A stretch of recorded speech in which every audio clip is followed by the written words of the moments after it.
Hello there. I'm back. My mouse has disappeared from my screen. Am I streaming the right thing? I should be. Yep, okay, we're good. So, I'm gonna go to the PowerPoint and explain it. And my mouse is gone. Where is it? I don't like this. I can't see my mouse for some reason. Probably something to do with my OBS. Let me try and bring it back up with some Control-Shift-Delete shenanigans. Yep, there we go. Okay, main macro objectives, we talked about this last time. Governments have 5 main macro objectives: controlling inflation, economic growth, reducing unemployment, favorable balance of payments, control public borrowing. Globalization.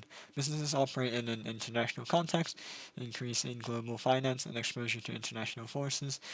World Bank predicts BRICS countries to overtake G7 by 2035. Mint countries rising importance. So BRICS are Brazil, Russia, Indonesia, China, South Africa, I think. I don't really remember. Where is it? It says somewhere. BRICS Syria. We'll look at the rest first. World economy. So USA is the leading economy, but this doesn't really account for everything like debt and everything. I think US has quite a lot of debt compared to China. I'm not too sure about this, but these are sorted in continents.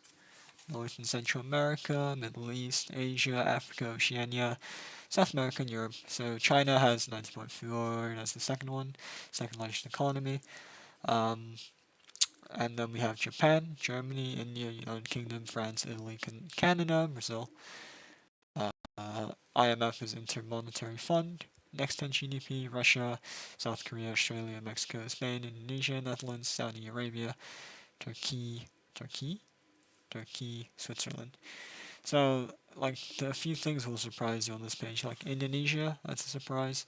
Spain is kind of a surprise to me as well. Uh, Mexico, not really. Yeah, Netherlands, I don't know much commerce from there. Saudi Arabia, I thought would be higher. And yeah, Switzerland. Switzerland is whatever. They have a very stable economy. BRICS expansion. So there's Russia, China, India, Brazil. Sorry, wait. What's I again? Oh, India. C is China, S is South Africa. And there's new joining countries: Saudi Arabia, Egypt, Iran, UAE, Ethiopia, Argentina. Uh, there's countries applying to join the BRICS. BRICS versus the rest of the world: Brazil, Russia, China, blah blah blah. World population online tracker. Currently, the India has the largest population from September 23rd or September 2023. Huh? And then China. And look how far apart China and the US is. The thing is, with China's population, it's definitely gonna plummet at uh, at the end of this, I don't know, like 50 years or so. China's population is gonna drastically fall because of the one-child policy. So repopulation isn't going too well. Mint countries, we have Mexico, Indonesia, Nigeria, and Turkey. Total population. So Indonesia is pretty large. That's why they have pretty decent GDP. Don't know how it works, but that's the case. BRICS. That's the population. No. Yes, that's the population. United Nations.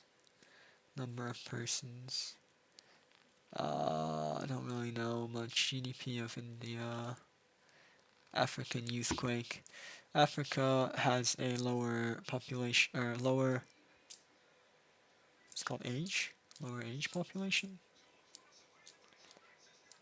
Their average age of the population is lower than most countries.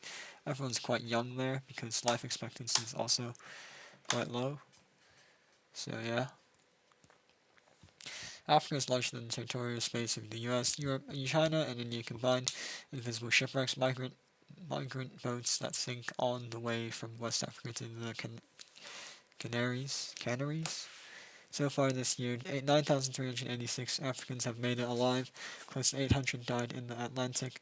People are living on below $1 a day. There's no access to communication, no access to jobs, and everything is getting expensive. There's no easy way to survive. I kind of did a project about the slums in 7 years ago, 9 years ago, in fact. It's a long time ago. I still remember some of the stuff.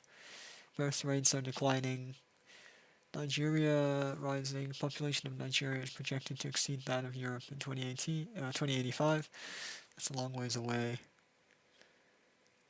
South Africa's growth, man. Median age is predicted to rise. DRC, Nigeria, Senegal. Africa's fastest growing cities. I don't know much about Africa, to be honest. I'm a very Eurocentric person, if that makes any sense. Crowded market in Lagos. The World Bank estimates that 30 million to 70 million people in sub-Saharan Africa will be displaced from their homes, at least in part because of the rising temperatures. That's a lot of people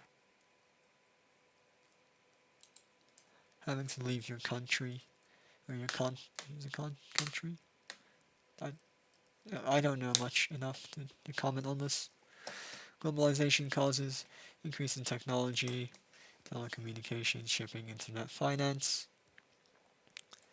Trade liberalization. Oh, sorry, give me a second.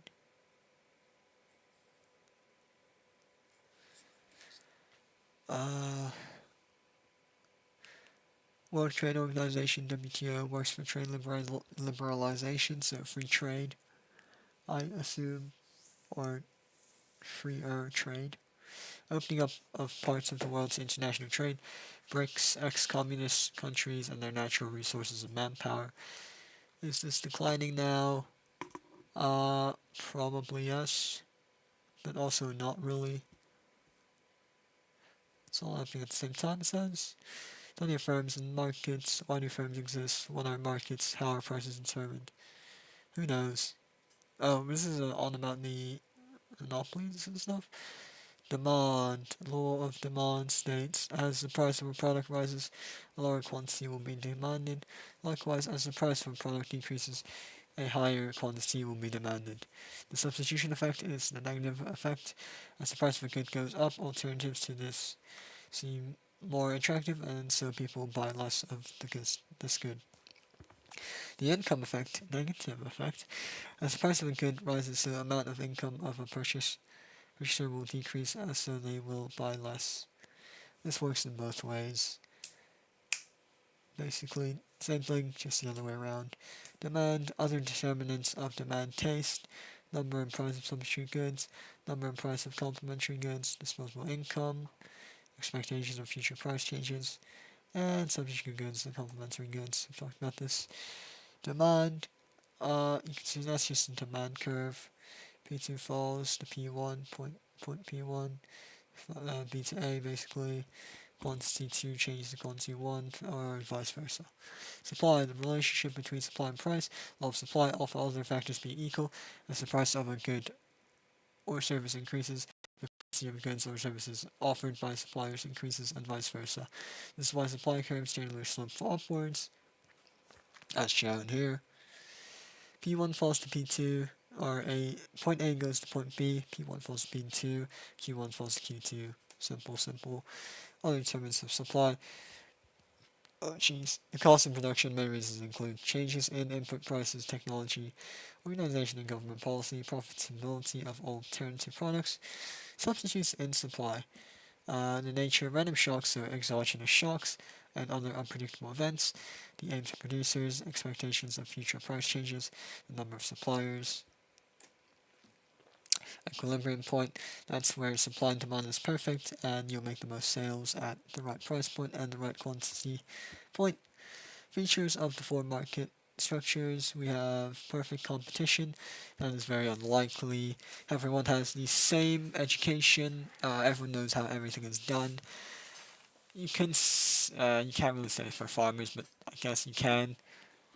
In a small select range of farmers, they'll have the exact same yield, exact same knowledge of how the plant grows, exact same area to grow these plants.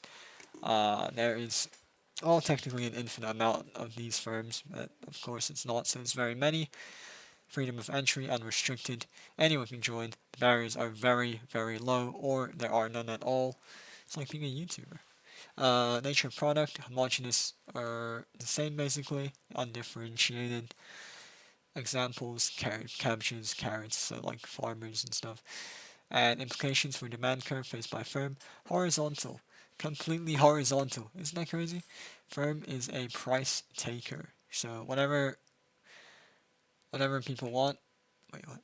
Whatever people want, they will set it at, or yeah, as long as they don't lose money, they'll set it at the lowest price point possible. Monopolistic competition, many or several, number of firms. Freedom of entry, unrestricted. Nature of product is slightly differentiated, just slightly. Examples: plumbers, restaurants. So plumbers can do different things. Restaurants, they can sell different food items like Italian, Chinese, Japanese.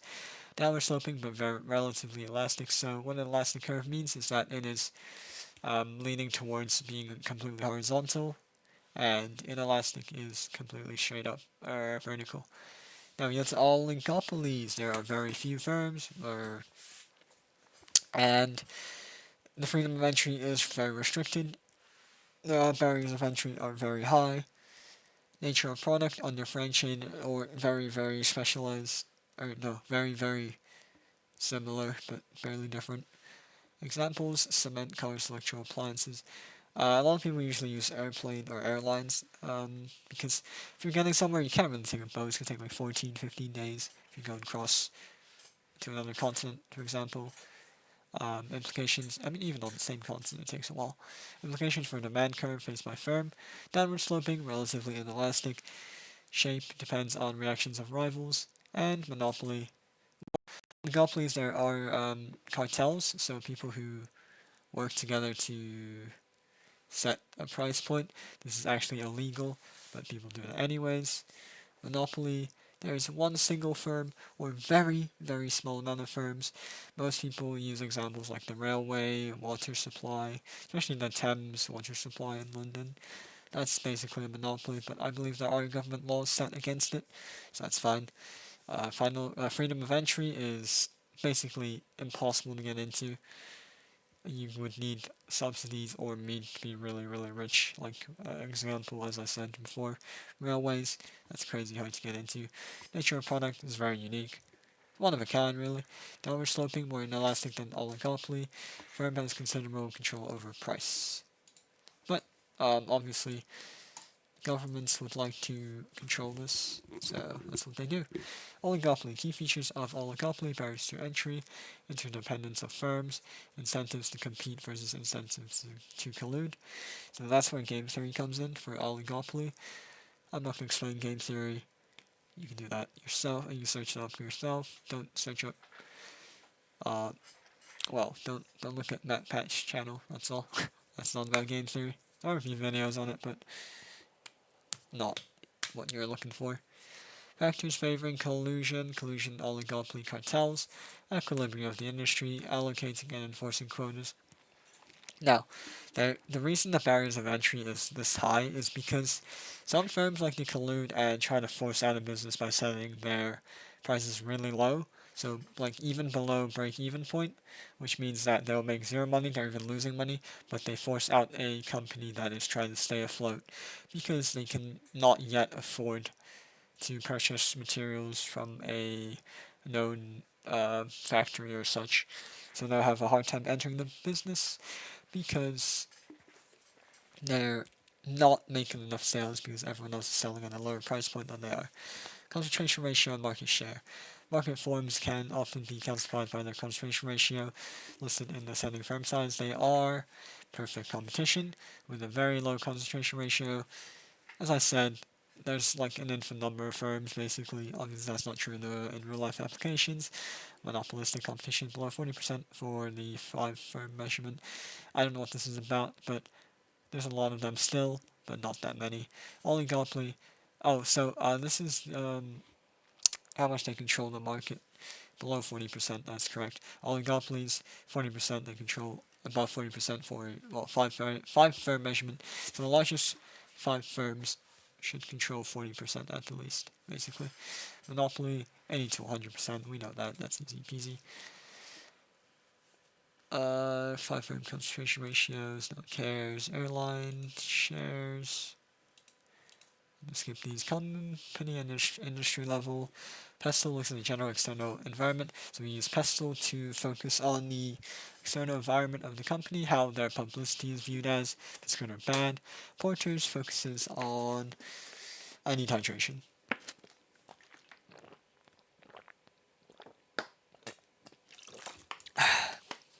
Okay. So, Porter's 5 Forces is a model that looks at an industry or a specific company and enables decisions making based on the powers affecting that company or industry. I haven't looked into Porter's enough, so I don't really know.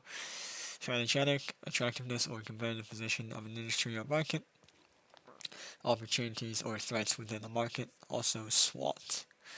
No idea what this means. Holy sh... that scared me. Porter's 5 Forces. Competitive rivalry. Threats. Threat of new entrants. Supplier power. Buying power. Threat of substitutes. And that's the end. I understand I didn't really go over Porter's 5 Forces or Porter at all. I don't understand it. I will not be explaining something I don't understand. Thank you for watching, and I'll see you next time. Bye bye. I know it's a quick stream, but I need to get on to my next piece of work, which you'll see in about some time. Bye bye.